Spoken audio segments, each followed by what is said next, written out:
QS World University Rankings is an annual publication of university rankings by Quacquarelli-Symonds, previously known as the QS World University Rankings. QS had collaborated with Times Higher Education magazine to publish its international league tables from 2004 to 2009 before both of them started to announce their own versions. QS chose the existing methodology while they adopted a new one for its Times Higher Education World University Rankings. QS World University Rankings now comprises the global overall and subject rankings, alongside 3 independent regional tables with different methodologies. While it is viewed as one of the most widely read university rankings, criticism of it for giving undue weight to subjective indicators and being commercialized also exists. History. The need for an international ranking of universities was highlighted in December 2003 in Richard Lambert's Review of University Industry. Collaboration in Britain for HM Treasury,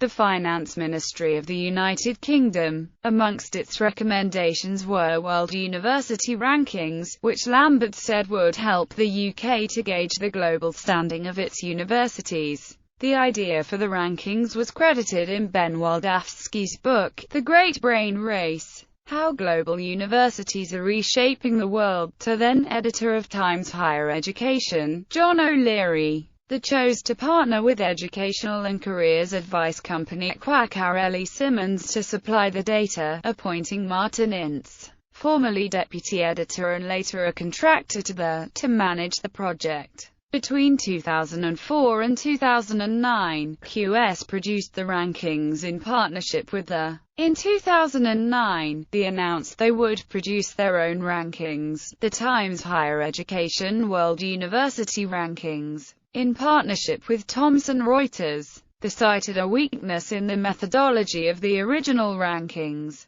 as well as a perceived favoritism in the existing methodology for science over the humanities, as one of the key reasons for the decision to split with QS. QS retained the intellectual property in the rankings and the methodology used to compile them and continues to produce the rankings, now called the QS World University Rankings. They created a new methodology with Thomson Reuters, published his The Times Higher Education World University Rankings in September 2010. Global Rankings. Overall methodology. QS publishes the rankings results in some media around the world, including Chosun Ilbo in Korea. The first rankings produced by QS independently of the, and using QS's consistent and original methodology, were released on September 8, 2010, with the second appearing on September 6, 2011. QS tried to design its rankings to look at a broad range of university activity. Academic peer review. This is the most controversial part of the methodology. Using a combination of purchased mailing lists and applications and suggestions, this survey asks active academicians across the world about the top universities in fields they know about. QS has published the job titles and geographical distribution of the participants. The 2011 rankings made use of responses from 33,744 people from over 140 nations in its academic peer review, including votes from the previous 2 years rolled forward provided there was no more recent information available from the same individual. Participants can nominate up to 30 universities but are not able to vote for their own. They tend to nominate a median of about 20, which means that this survey includes over 500,000 data points. In 2004, when the rankings first appeared, academic peer review accounted for half of a university's possible score. In 2005, its share was cut to 40% because of the introduction of the recruiter review. Faculty-student ratio. This indicator accounts for 20% of a university's possible score in the rankings.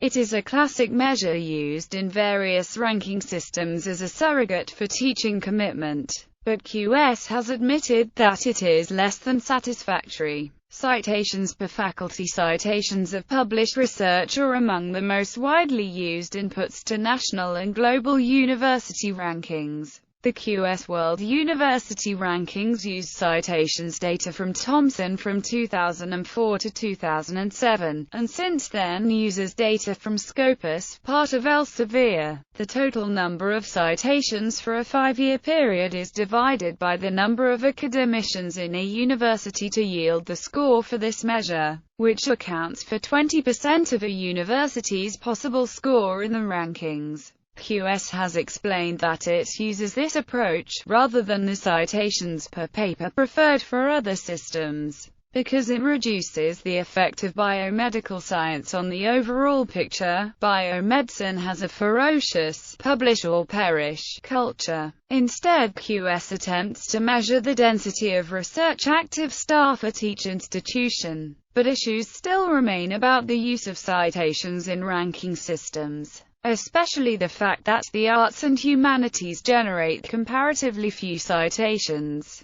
QS has conceded the presence of some data collection errors regarding citations per faculty in previous years' rankings. One interesting issue is the difference between the Scopus and Thomson Reuters databases. For major world universities, the two systems capture more or less the same publications and citations. For less mainstream institutions, Scopus has more non-English language and smaller circulation journals in its database. But as the papers there are less heavily cited, this can also mean fewer citations per paper for the universities that publish in them. This area has been criticized for undermining universities which do not use English as their primary language. Citations and publications in a language different from English are harder to come across. The English language is the most internationalized language and therefore the most popular when citing. Recruiter review. This part of the ranking is obtained by a similar method to the academic peer review, except that it samples recruiters who hire graduates on a global or significant national scale. The numbers are smaller: 16,875 responses from over 130 countries in the 2011 rankings, and are used to produce 10% of any university's possible score. This survey was introduced in 2005 in the belief that employers track graduate quality, making this a barometer of teaching quality, a famously problematic thing to measure. University standing here is of special interest to potential students. International orientation. The final 10% of a university's possible score is derived from measures intended to capture their internationalism,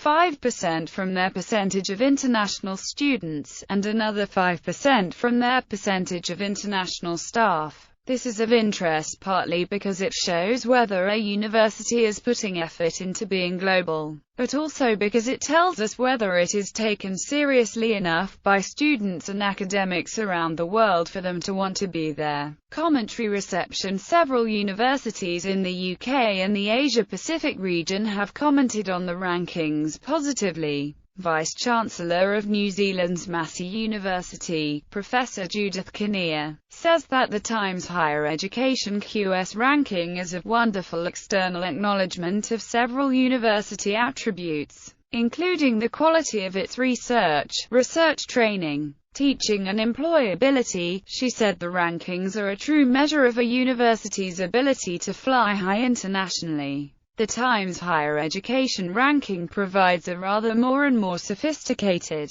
robust and well-rounded measure of international and national ranking than either New Zealand's performance-based research fund measure or the Shanghai rankings. In September 2012, the British newspaper The Independent described the QS World University Rankings as being widely recognized throughout higher education as the most trusted international tables. Martin Ince, chair of the advisory board for the rankings, points out that their volatility has been reduced since 2007 by the introduction of the Z-score calculation method, and that over time, the quality of QS's data gathering has improved to reduce anomalies. In addition, the academic and employer review are now so big that even modestly ranked universities receive a statistically valid number of votes. QS has published extensive data on who the respondents are, where they are, and the subjects and industries to which the academicians and employers respectively belong. Criticisms: many are concerned with the use or misuse of survey data. Simon Marginson, professor of higher education at University of Melbourne and a member of the editorial board, in the article, Improving Latin American Universities Global Ranking, for University World News on 10 June 2012, said, "I will not discuss the QS ranking because the methodology is not sufficiently robust to provide data valid as social science." In an article for the New Statesman entitled, "The QS World University Rankings Are a Load of Old Baloney," David Blanchflower, a leading Labour economist, said, "This ranking is complete rubbish and nobody should place any credence in it. The results are based on an entirely flawed methodology that underweights the quality of research and overweights fluff. The QS is a flawed index and should be ignored." In an article titled "The Globalization of College and University Rankings" and appearing in the January-February 2012 issue of Change magazine, Philip Altbach, professor of higher education at Boston College and also a member of the editorial board, said, "The QS World University Rankings are the most problematical. From the beginning, the QS has relied on reputational indicators for half of its analysis. It probably accounts for the significant variability in the QS rankings over the years. In addition, QS queries employers, introducing even more variability and unreliability into the mix. Whether the QS rankings should be taken seriously by the higher education community is questionable." The QS World University Rankings have been criticized by many for placing too much emphasis on peer review, which receives 40% of the overall score. Some people have expressed concern about the manner in which the peer review has been carried out. In a report, Peter Wills from the University of Auckland, New Zealand wrote of the Times Higher Education QS World University Rankings. "But we note also that this survey establishes its rankings by appealing to university staff, even offering financial enticements to participate. Staff are likely to feel it is in their greatest interest to rank their own institution more highly than others. This means the results of the survey and any apparent change in ranking are highly questionable, and that a high ranking has no real intrinsic value in any case. We are vehemently opposed to the evaluation of the university according to the outcome of such PR competitions." QS points out that no survey participant, academic or employer, has been offered a financial incentive to respondents, and academics cannot vote for their own institution. THESQS introduced several changes in methodology in 2007 which were aimed at addressing these criticisms. The ranking has continued to attract criticisms. In an article in the peer-reviewed BMC Medicine authored by several scientists from the US and Greece, it was pointed out, if properly performed, most scientists would consider peer review to have very good construct validity. Many may even consider it the gold standard for appraising excellence. However, even peers need some standardized input data to peer review. The Times simply asks each expert to list the 30 universities they regard as top institutions of their area without offering input data on any performance indicators. Research products may occasionally be more visible to outsiders, but it is unlikely that any expert possesses a global view of the inner workings of teaching at institutions worldwide. Moreover, the expert selection process of the Times is entirely unclear. The survey response rate among the selected experts was only less than 1% in 2006.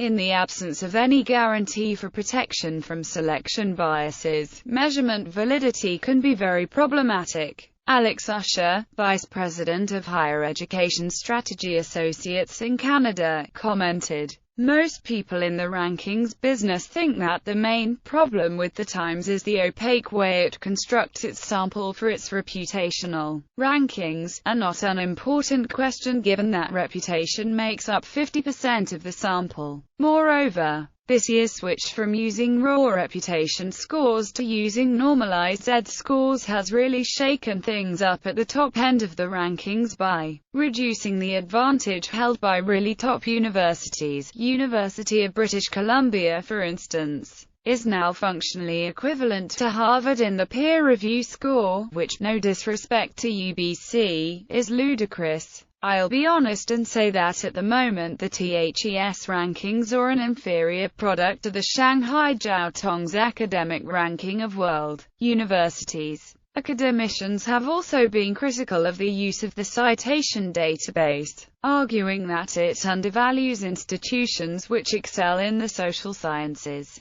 Ian Diamond, former chief executive of the Economic and Social Research Council and now vice-chancellor of the University of Aberdeen and a member of the editorial board, wrote to Times Higher Education in 2007, saying, "The use of a citation database must have an impact because such databases do not have as wide a cover of the social sciences as the natural sciences." Hence the low position of the London School of Economics, caused primarily by its citations score, is a result not of the output of an outstanding institution but the database and the fact that the LSE does not have the counterweight of a large natural science base. The most recent criticism of the old system came from Fred L. Buchstein, Horst Siedler, Martin Feder and Georg Winkler in the journal Scientometrics for the unreliability of QS's methods. Several individual indicators from the Times Higher Education Survey database, the overall score, the reported staff-to-student ratio, and the peer ratings, demonstrate unacceptably high fluctuation from year to year. The inappropriateness of the summary tabulations for assessing the majority of the top 200 universities would be apparent purely for reason of this obvious statistical instability regardless of other grounds of criticism. There are far too many anomalies in the change scores of the various indices for them to be of use in the course of university management. The QS subject rankings have been dismissed as unreliable by some critics, including most notably Brian Leiter, who points out that programs which are known to be high quality and which rank highly in the Blackwell rankings fare poorly in the QS ranking for reasons that are not at all clear. Results for the rankings before 2010, see the QS World University Rankings. QS also releases a list of QS Top 50 Under 50 annually to rank universities which have established for not more than 50 years. These institutions are judged based on their positions on the overall table of the previous year. Faculties and Subjects QS also ranks universities by academic discipline organized into 5 faculties, namely Arts and Humanities, Engineering and Technology, Life Sciences and Medicine, Natural Sciences and Social Sciences and Management. These annual rankings are drawn up on the basis of academic opinion, recruiter opinion and citations. Regional rankings. Asia. In 2009, QS launched the QS Asian University Rankings or QS University Rankings Asia in partnership with the Chosun Ilbo newspaper in Korea to rank universities in Asia independently. These rankings use some of the same criteria as the world rankings, but there are changed weightings and new criteria. One addition is the criterion of incoming and outgoing exchange students. Accordingly, the QS World University Rankings and the QS Asian University Rankings released in the same academic year are different from each other. For example, the University of Hong Kong, being 22nd and 23rd worldwide, was regarded as the best Asian institution by the QS World University Rankings, while the Hong Kong University of Science and Technology had topped the tables of the QS Asian University Rankings simultaneously. Latin America. The QS Latin American University Rankings or QS University Rankings Latin America were launched in 2011. They use academic opinion, employer opinion, publications per faculty member, citations per paper, academic staff with a PhD, faculty-student ratio and web visibility as measures. BRICS. This set of rankings adopts 8 indicators to select the top 100 higher learning institutions in BRICS countries. Institutions in Hong Kong, Macau and Taiwan are not ranked here, leaving those in mainland China alone. QS stars. QS also offers universities a way of seeing their own strengths and weaknesses in depth. Called QS stars, this service is separate from the QS World University Rankings. It involves a detailed look at a range of functions which mark out a modern university. Universities can get from 1 star to 5, or 5 star plus for the truly exceptional. QS stars ratings are derived from scores on 8 criteria. They are: research quality, teaching quality, graduate employability, university infrastructure, internationalization, innovation and knowledge transfer. Third, mission activity, measuring areas of social and civic engagement. Special criteria for specific subjects. STARS is an evaluation system, not a ranking. About 100 institutions had opted for the STARS evaluation as of early 2013. In 2012, fees to participate in this program were $9,850 for the initial audit, and an annual license fee of $6,850.